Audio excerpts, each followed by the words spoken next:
এসো ভাই এসো নামে গাই কৃষ্ণ হরি নাম বলো না কৃষ্ণ এসো ভাই নামে গাই কৃষ্ণ হরি নাম দূরে যাবে ত্রিতাবে জ্বালা তবে না নামের মালা দূরে যাবে ত্রিতাবে জ্বালা তবে না নামের মালা। এখানে সিদ্ধান্ত অনেক ব্যক্তির ভাবনা চিন্তা হয় যে দীক্ষা না নিলে বোধহয় মালা করা যায় না।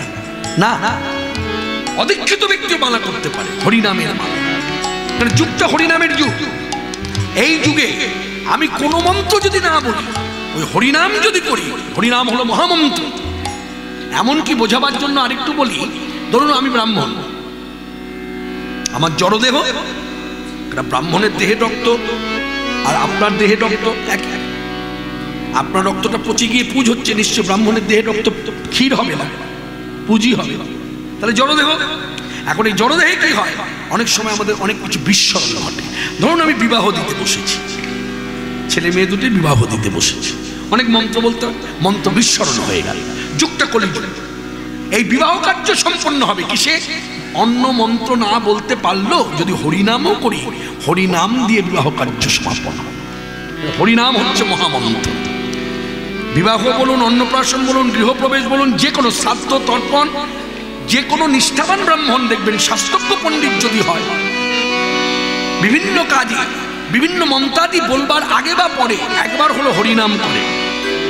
দেখবেন আপনি তর্পণ করতে যান, সে কাটোয়া গঙ্গার ঘাট হোক আর বাগবাজার গঙ্গার ঘাট হোক, আপনি তর্পণ করতে যান, তর্পণ করতে গেলে দেখবেন ব্রাহ্মণ বলবেন মন্ত্র বলুন, আমি যা বলছি আপনি বলুন, বললেন, সব বলা হয়ে গেল। যেই আপনি জল ছেড়ে উঠতে যাবেন বলছে দাঁড়ান, আরেকটা কাজ আছে। বলে কি? এতক্ষণ তো 14 পুরুষের উদ্দেশ্যে মন্ত্র বলে জল দিলেন, এবার পরম পিতার উদ্দেশ্যে জল দান করুন। পরম পিতাকে স্বয়ং ভগবান শ্রীকৃষ্ণ। তাহলে কি মন্ত্র বলবো? বলুন হরে কৃষ্ণ কৃষ্ণ কৃষ্ণ হরে রাম রাম রাম হরে হরে। দূরে যাবে ত্রিতাবে জ্বালা উলোধ্বনি তোমরা নাও গো নামের মালা।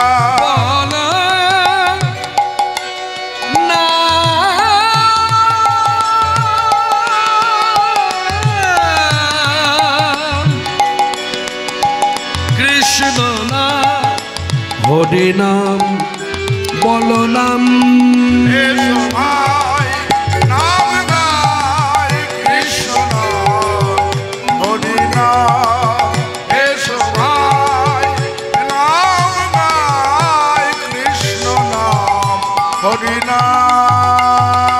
হে সদাশরি বলো হরি, সদাশরি বলো হরি। সদাশরি, শরি মানে সরল। কাকে? গৌরপাদ। কাকে? নিতাই পাদ। সদাশরি বলো হরি, চলে যাবে দেহ তরি। সদাশরি বলো হরি, চলে যাবে দেহ তরি। বল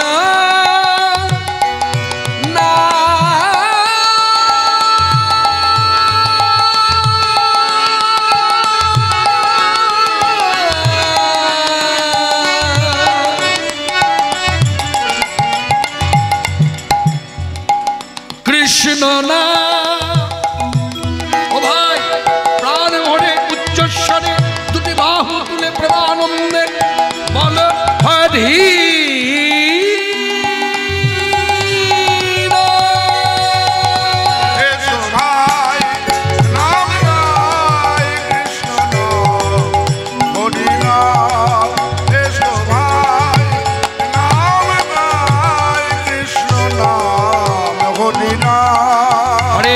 হরে কৃষ্ণ কৃষ্ণ কৃষ্ণ হরে হরে, হরে রাম রাম রাম হরে হরে। এতির ভুবন আনন্দে ভরিল উঠিল মঙ্গল সুর, এদিন ভুবন আনন্দে ভরিল উঠিল মঙ্গল সুর। হে প্রেমানন্দে এমন গৌরাঙ্গে রতিমতি জনমিল নাম, হে প্রেমানন্দে এমন গৌরাঙ্গে রতি না জনমিল মোর। কথার অর্থটা কিন্তু আমরা সকলেই জানি। রতি মানে ভালোবাসা, মতি মানে আমাদের মাথা। তাহলে কথাটা কি দাঁড়ালো? নিতাই গৌড়ের প্রতি আমাদের ভালোবাসা নাই, আর আমাদের নিজ নিজ মাথাটা নিতাই গৌড় পাদপদ্মে এখনো আমরা বাঙালি ভক্ত যারা নোয়ালাম না, যার জন্য আক্ষেপ করে পদাবলিতে বললেন আমার হলো না। তাই আজকে এই প্রচারকের ভূমিকায় দাঁড়িয়ে যতদূর পর্যন্ত শব্দযন্ত্রের মাধ্যমে কথাগুলো যাচ্ছে সবাই শুনুক, জানুক বাঙালি ভক্তদের করণীয় কি। প্রাণ ভরে নিতাই গৌর ভজন করা, জগৎবাসী পুরুষ নারী প্রাণ ভরে ভজ নিতাই, নিতাই গৌর হরি। জগৎবাসী পুরুষ নারী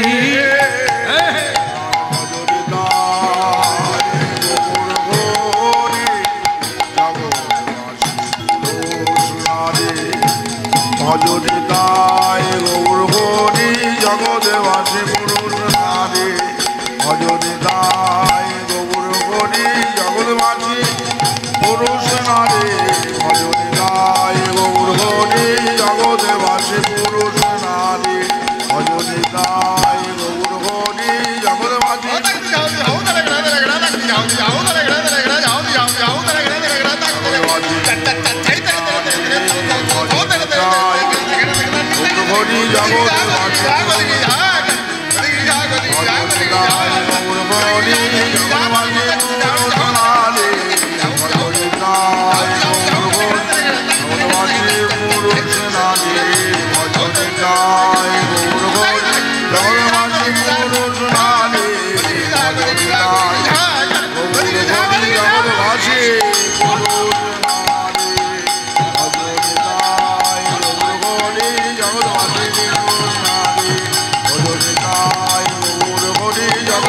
পুরুষ নারী ভজন, জগৎবাসী পুরুষ নারী ভজনিতায় গৌর হরি। এদিন ভুবন আনন্দে ভরিল উঠিল মঙ্গল সুর, হে প্রেমানন্দে এমন গৌরাঙ্গে রতিরা জনমিল মোর। আজকে সবাই উপস্থিত ভক্তগণ ভক্তির মর্যাদার্থে বক্তা হয়ে সভা মধ্যে দাঁড়িয়ে সবারই চরণধূলি মানসে আমি মাথায় নিলাম।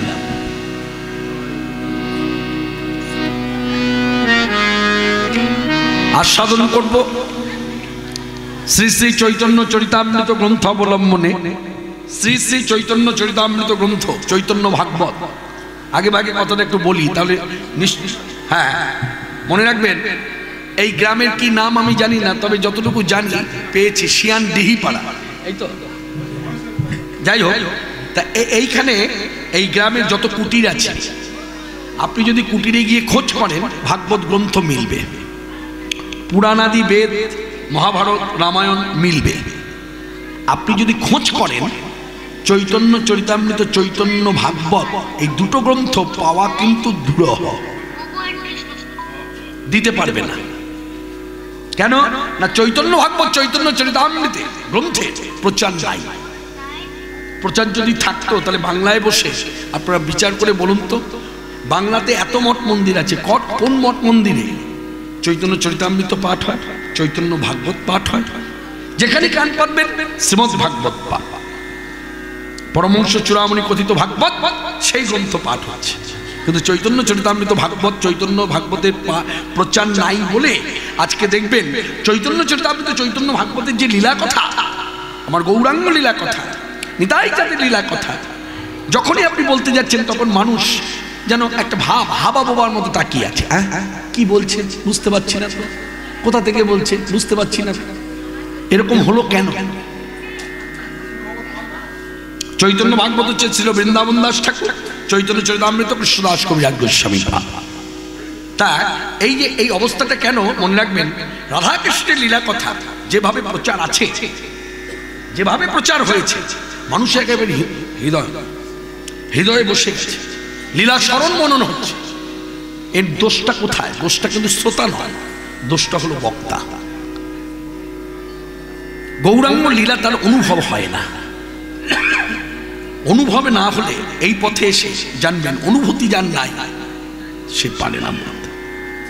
এই যে বলবার কথা নয়, বলবার কথা নয়, বলবার কথা এই যে বলবার কথা নয়, শুধুই অনুভবের বিষয়ে বলবার কথা নয়, শুধুই অনুভবের বিষয়, গৌরাঙ্গ লীলা মাধুরী, অনুভবের বিষয়, গৌরাঙ্গ লীলা মাধুরী, অনুভবের বিষয়, গৌরাঙ্গ লীলা মাধুরী। বলবার কথা নয়। অনুভব হলে তবে অনুভূতি ছাড়া হবে। তাই আজকের সভাতে যারা এসেছেন, আজকে আমরা আস্বাদন করব চৈতন্য চরিতামৃত গ্রন্থ থেকে গোপাল প্রকট লীলা। গোপাল প্রকট, আস্তে গোপাল প্রকট কোথায় হয়েছিল প্রথমে বলি। গোপাল প্রকট হয়েছে ধাম বৃন্দাবনে, গোবর্ধন পাহাড়ের উপর। এই গোপাল প্রকট করেছেন কে? আগে ভাগে কথাগুলো ভূমিকাটা জানবেন। বই পড়তে গেলে আমরা যেমন সবাই জানি আগে ভূমিকাটা পড়তাম, ভূমিকাটা পড়লে ওটা বইটার মধ্যে কি আছে সেটা অনুভব হয়। তা এগুলো ভূমিকা। গোপাল প্রকট হয়েছে গোবর্ধনে, গোবর্ধনে গোপাল প্রকট করেছেন কে? ভগবান চৈতন্যদেবের দীক্ষাগুরুর নাম হচ্ছে শ্রীপাদ ঈশ্বরপুরী। শ্রীপাদ ঈশ্বরপুরীর দীক্ষাগুরু হলেন শ্রীপাদ মাধবেন্দ্রপুরী, শ্রীপাদ মাধবেন্দ্রপুরী দীক্ষাগুরু হলেন শ্রীপাদ লক্ষ্মীপতিপতি। পরম্পরা। হ্যাঁ, তা এই মাধবেন্দ্রপুরীর হাত দিয়ে গোপাল প্রকট হয়েছে। সে কথা বলল কে? গ্রন্থে যে লিখলেন কবিরাজ গোস্বামী পাদ, সে কথা বলেছিলেন কে? বলেছিলেন স্বয়ং ভগবান চৈতন্যদেব শ্রীমুখে, আর লিখেছেন কবিরাজ গোস্বামী পাদ। তাকে জানানো কে? তাকে যিনি জানিয়েছেন তিনি অন্য কেউ নয়, তিনি হলেন শ্রীল রঘুনাথ দাস গোস্বামী। ওই যে আপনার ঠাকুর ঘরে যে আসন আছে, ছয় গোস্বামী পাদের পট রেখেছেন আলেখ্য ছবি, ওই ছয় গোস্বামী পাদের দেখবেন শেষ দিকটা, এই দিকটা ধরে ধরবেন, 1 2 3 4 5 6, শেষ দিকে দেখবেন দাঁড়িয়ে আছে দৈন্যতার শিরোমণি। কত বড় জমিদার ঘরের ছেলে জানেন, সাধু হয়ে গেছে, ভাবতেই পারবেন না। বাংলার নবাব হুসেন শাহ, তখন বাংলাটা শুধু এইটুকখানি অঞ্চল ছিল না, উড়িষ্যা বিহার সবকিছু নিয়ে বাংলা। তার নবাব ছিল হুসেন শাহ। যদি ইতিহাসটা খুব একটা ভুল না হয় তাহলে আমি সবার মধ্যে বক্তা হয়ে বলবো, এই বাংলার নবাব হুসেন শাহ আনুমানিক 30 বছর একভাবে বাংলায় রাজত্ব করেছেন। একভাবে টানা 30 বছর। এই নবাব হুসেন শাহ কত দান জানেন? আজকে মুসলমান আর হিন্দুর মধ্যে ঝগড়া বাঁধিয়ে দিতে সবাই পারে। আমিও যদি 2-4টে কথা বলে দিই ঝগড়া বেঁধে যাবে, মারামারি বেঁধে যাবে, লাঠালাঠি বেঁধে যাবে, কিন্তু কখনো বলেছেন এইভাবে? বাংলার নবাব হুসেন শাহ আমাদের হিন্দু ভগবান শ্রীকৃষ্ণ, পরমেশ্বর ভগবান শ্রীকৃষ্ণের কত মঠ মন্দির, তার যে জমি জমা, কত কিছু দান ধ্যান করেছেন এই হুসেন শাহ। আপনি শ্রীখণ্ডে যান, গোপীনাথের যত জমি সব হুসেন শাহ দেওয়া, শ্যামসুন্দরের যত জমি হুসেন শাহ দেওয়া। আপনি ইতিহাসকে মিথ্যা করতে পারবেন? ইতিহাসকে আপনি মুছে দিতে পারবেন? আপনি মন গড়া কথা প্রচার করলেই হবে। বাংলার নবাব হুসেন শাহ, এই বাংলার নবাব হুসেন শাহ আমলের কথা বলি। এদের এই তার আমলে এই রঘুনাথ দাসদের 1 মাসের আয় ছিল, টাকা ধরে যদি বলি 12 লক্ষ টাকা 1 মাসের আয়। তাহলে হুসেন শাহ আমলে যাদের 1 মাসের আয় 12 লক্ষ টাকা, 2023 সালে আজকে মার্চ মাসের এই তারিখে বসে সবাই বসে বা ঘরে একটু শুয়ে ছুঁয়ে ভাববেন বর্তমানে কত টাকা হতে পারে, কুল কিনারা পাবেন না। সেই ঘরের ছেলে সাধু হয়ে গেল, ভাবা যায়? সবই চৈতন্যের কৃপা। এবং সাক্ষাৎ কৃপা পেয়েছে রঘুনাথ দাস। নীলাচলে বসে ভগবান চৈতন্যদেব তাকে কৃপা করেছে, কত কান্নাকাটি করেছে, নিয়ে যাও প্রভু। অবশেষে নিতাই চাঁদের কৃপা নিয়ে যখন নীলাচলে গেল তখন চৈতন্যদেব তাকে কৃপা করলেন। জয় জয় জয় শ্রীকৃষ্ণ চৈতন্য দয়াল জগজানতা পোহারি জয় জয় জয় শ্রীকৃষ্ণ ধ্বনি দয়াল জগজ্জনতা পোহারি জয় জয় জয় শ্রীকৃষ্ণ চৈতন্য দয়াল জগজ্জনতা পোহারি জয় জয় জয় শ্রীকৃষ্ণ চৈতন্য দয়াল জগজ্জনতা পোহারি অনাথ শরণ ভুভার হরণ অনাথ শরণ ভুবন হরণ অনাথ শরণ ভুভার হরণ অনাথ শরণ ভুবন হরণ পতির পাবন অবতরী জয় জয় জয় শ্রীকৃষ্ণ চৈতন্য দয়াল জগজ্জনতা পোহারি জয় জয় জয় শ্রীকৃষ্ণ চৈতন্য দয়াল জগজ্জনতা পোহারি জয় জয় জয় শ্রীকৃষ্ণ চৈতন্য দয়াল জগজ্জনতা পোহারি অনাথ শরণ ভুভার হরণ অনাথ শরণ ভুবন হরণ পতির পাবন অবতরী জয় জয় জয় শ্রীকৃষ্ণ চৈতন্য দয়াল জগজ্জনতা পোহারি জয় জয় জয় শ্রীকৃষ্ণ চৈতন্য দয়াল জগজ্জনতা পোহারি বসিত করুণা সিন্ধু প্রেমে পাড়াবা করুণা সিন্ধু প্রেমে পাঠাবা জন প্রতি করুণায় পা করুণা সিন্ধু প্রেমে পাঠাবা জন প্রতি করুণা জপা প্রেম ধর্ম জীবে করিতে প্রচার প্রেম ধর্ম জীবে করিতে প্রচার তুমি প্রেম ধর্ম জীবে প্রেম ধর্ম জীবে প্রেম ধর্ম জীবে করিতে প্রচার আমি বলছি না কথাটা কেউ অন্যভাবে নেবেন না, দৃষ্টিভঙ্গি আলাদা করবেন না। আমি সকলকেই বলছি একটু গাইবেন, এগুলো ভজন কীর্তন। যত বেশি মুখে আওড়াবেন তত দেখবেন ভক্তির উন্নতি হচ্ছে। কত সুন্দর কথা, বৈষ্ণবীয় কীর্তন। যিনি গাইছেন তিনি অন্য কেউ নয়, তিনি হলেন সাক্ষাৎ শ্রী অদ্বৈতাচার্য প্রভুর আবেশ তত্ত্ব। তিনি কে? শ্রী বিজয় কৃষ্ণ গোস্বামী। প্রেম ধর্ম জীবে করিতে প্রচার, প্রেম ধর্ম জীবে করিতে প্রচার হইলেন সন্ন্যাসী দণ্ডধারী। জয় জয় জয় শ্রীকৃষ্ণ চৈতন্য দয়াল জগজ্জনতা পোহারি জয় জয় জয় শ্রী অদ্বৈতাচার্য প্রভুর দেহের রক্ত এর দেহের মধ্যে আছে। কেন? যার জন্য বলা হয় অদ্বৈতাচার্য প্রভুর বংশভূত। অদ্বৈতাচার্য প্রভুর বংশভূত। প্রথম জীবনে জীবনী কথা যদি জানা হয় তাহলে একটু ছোট্ট করে বলি। প্রথম জীবনে এই মূর্তি পূজা বিগ্রহ পূজা বিশ্বাসী ছিল না, পরবর্তীকালে হলো। ব্রাহ্ম সমাজে যুক্ত ছিল, পরবর্তীকালে বুঝলো যিনি পরব্রহ্ম তার সঙ্গে জীবের সম্পর্ক আছে। কখন আসলো এই অনুভব? যখন ভাগবতের কথা শুনল। ভাগবত পড়লে, ভাগবত শুনলে বোঝা যায় যিনি পরব্রহ্ম, বেদ বলছে তিনি পরব্রহ্ম, তিনি আমার স্বামী, তিনি আমার পিতা, তিনি আমার মা, তিনি আমার সন্তান, ওই গোপাল দেব। প্রেমে ধর্ম জীবে করিতে প্রচার, প্রেম ধর্ম জীবে করিতে প্রচার হইলেন সন্ন্যাসী দণ্ডধারী। জয় জয় জয় শ্রীকৃষ্ণ চৈতন্য দয়াল জগজ্জনতা পোহারি ও জয় জয় জয় শ্রীকৃষ্ণ চৈতন্য দয়াল জগজ্জনতা পোহারি কোশিত কাঞ্চন কান্তি কলেবর, ঘোষিত কাঞ্চন কান্তি কলেবর কোশিত কাঞ্চন কান্তি কলেবর, ঘোষিত কাঞ্চন কান্তি কলেবর ভুবন মোহন রূপ মনোহর, ভুবনমোহন রূপ মনোহর ভুবন মোহন রূপ মনোহর। ভুবনমোহন রূপ মনোহর বন্দে চরণে যা, বন্দে চরণে যা, বন্দে চরণে যা। বন্দে চরণ যায় এখানে একটু দাঁড়াই। বন্দে চরণ যার বিশ্ব চরাচর, কথাটা হচ্ছে বিশ্ব। এবার বিচার চাই, তথ্যগত বিচার। বর্তমানে তথ্য কেটে জানা যায় 174+, 174টি দেশের অধিক দেশ হরিনাম আশ্রয় করে আছে। আমরা যেমন এই দেশের মানুষ, বিশেষ করে পশ্চিমবাংলার মানুষ, রামায়ণ, মহাভারত, গীতা, ভাগবত, পদাবলী, কীর্তন যেভাবে আমরা শুনি তার সঙ্গে হরিনামও করি। মনে রাখবেন অন্যান্য দেশের মানুষ এইসব না গ্রহণ করলেও, এইসবের মান্যতা না দিল, হরিনামকে কিন্তু তারা আশ্রয় করেছে। তারা বুঝে গেছে যে দেশেই জন্মাই না কেন, যুগটা কলিযুগ, এই যুগে হরিনাম ছাড়া কোনো গতি নাই। আর হরিনাম দাতা নিতাই গৌর দুই ভাই। বন্দে চরণে যার বিশ্ব চরাচর, চরণ যার বিশ্ব চরাচর, আমি বন্দি চরণ দিয়ে নয়ন বাড়ি। জয় জয় জয় শ্রীকৃষ্ণ চৈতন্য দয়াল জানো তাপহারি, জয় জয় জয় শ্রীকৃষ্ণ চৈতন্য দয়াল জগ জানো তাপহারি।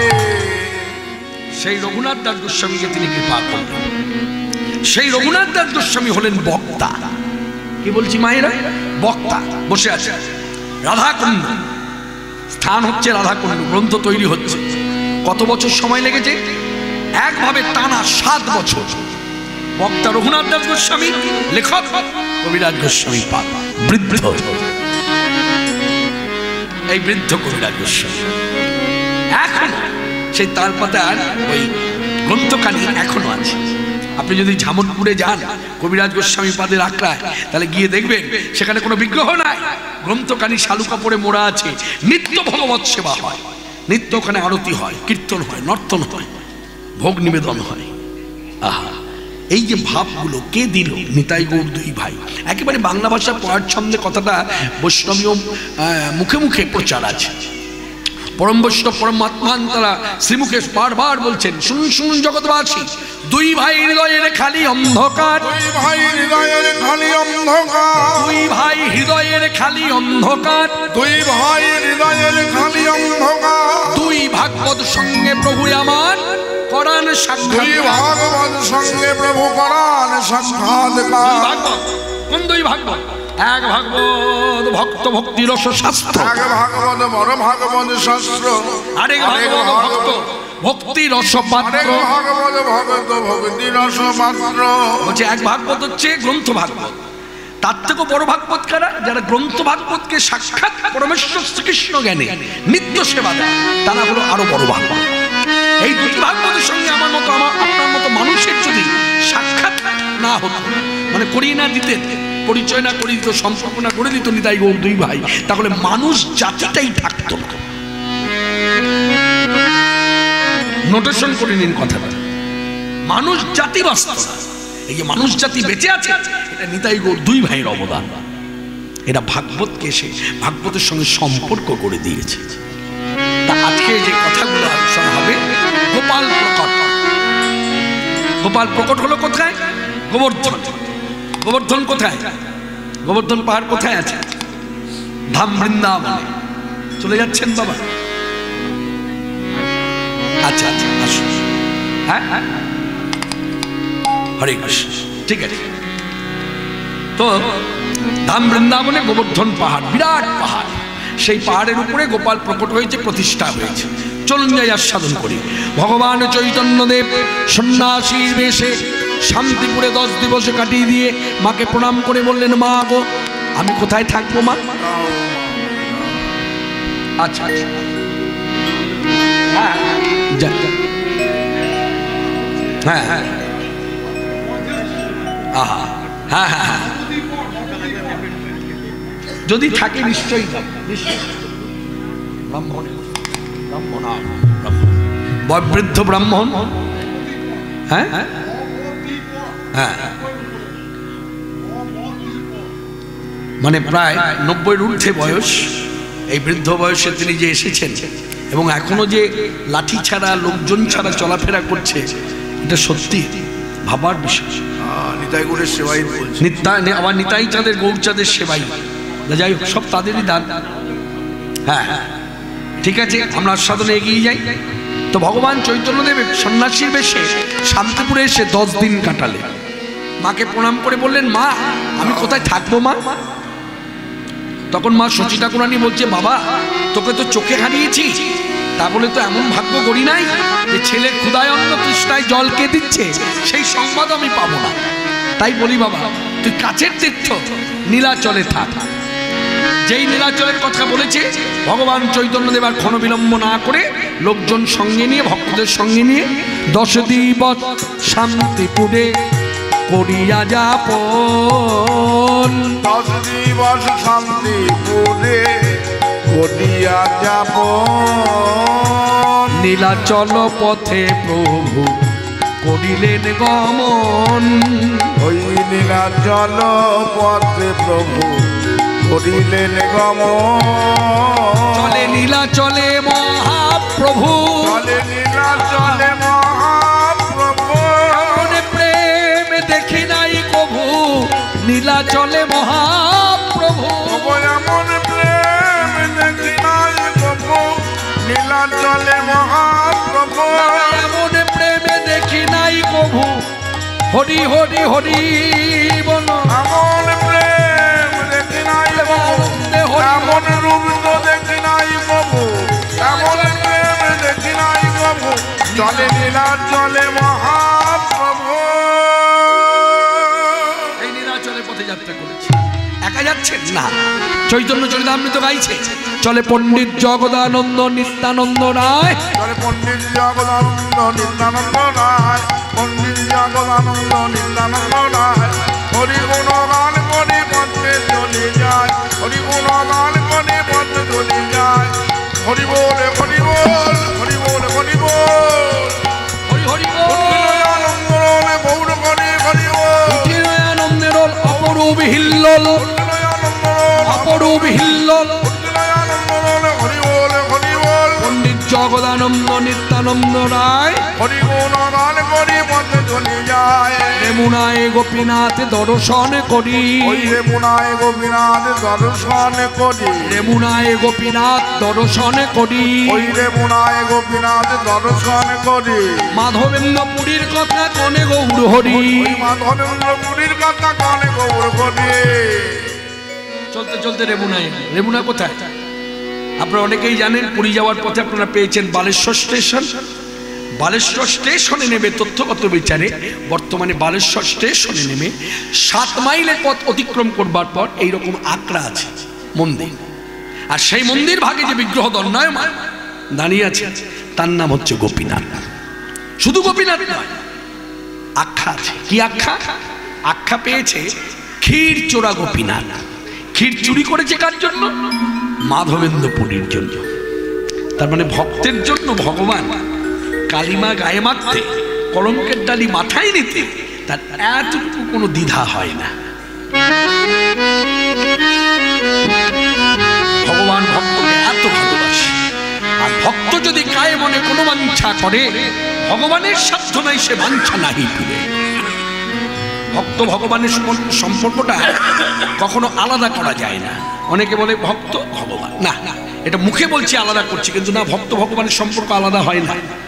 যেমন আমাদের প্রভুপাদ গ্রন্থে উল্লেখ করেছেন, কাঁচা লঙ্কা থেকে আপনি ঝালটাকে আলাদা করতে পারবেন? একটা কাঁচা লঙ্কা থেকে আপনি ঝালটাকে আলাদা করতে পারবেন? বলছেন না। বলে ঠিক তন্ত্র, ভক্ত আর ভগবান আলাদা করা যায় না।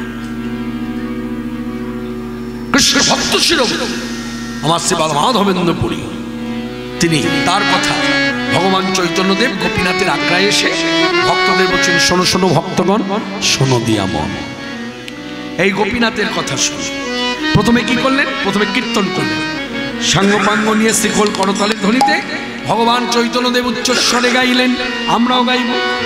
তা উচ্চস্বরে গাইলেন, সেই কথা স্মরণ মনন করে আমরা সবাই বসে গাইব। আমরা যুগল মন্ত্র উপাসক, আপনার ঘরেও যুগল না, আপনার ঘরেও যুগল সেবা, আমার ঘরেও যুগল সেবা, দুজনের ঘরে যুগল সেবা। তাহলে আমরা যুগল মন্ত্র উপাসক, আমরা গাইব যুগল ভজন। ভজ মন, মন ভজ কাকে? ভজ মন রাধে গোবিন্দ গোপাল, ভজ মন রাধে গোবিন্দ গোপাল, ভজ মন রাধে গোবিন্দ গোপাল, ভজ মন রাধে গোবিন্দ গোপাল, ভজ মন রাধে গোবিন্দ গোপাল, ভজ মন রাধে গোবিন্দ গোপাল, ভজ মন রাধে গোবিন্দ গোপাল। গিরিবরধারী কুঞ্জ বিহারী, গিরিবরধারী কুঞ্জ বিহারী, গিরিবরধারী কুঞ্জ বিহারী, গিরিবরধারী কুঞ্জ বিহারী। ব্রজ জীবন নন্দলাল, ভজ মন রাধে গোবিন্দ গোপাল।